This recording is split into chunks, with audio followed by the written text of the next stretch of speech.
وطن عزیز کی موجودہ صورتحال۔ وطن عزیز میں کاروباری کمپنیوں کے بستر گول ہو گئے، ان کی جگہ آڈیو ویڈیو لیکس کی کمپنیاں چالو۔ باقی قوموں نے بلندیوں پر جا کر نئی نئی گلیکسیز، نئے ستارے، نئے سیارے دنیا کو دکھائے، جبکہ ہم اخلاقیات کی پستیوں میں ڈوب کر گھٹیا پن کی آخری سطح پر جا کر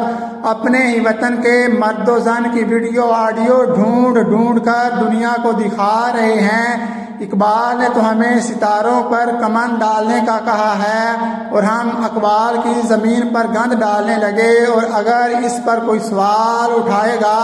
تو وہ نہ صرف اپنی جان بلکہ اپنے نازک اعضاء کی سلامتی کو بھی خطرے میں ڈالے گا۔ یہاں جمہوریت نہیں بلکہ اشرفیہ، مافیا اور بدماشیہ کی بادشاہی ہے، اور ہم انہیں اپنا پیٹ کاٹ کر پالنے والے 22 کروڑ لوگ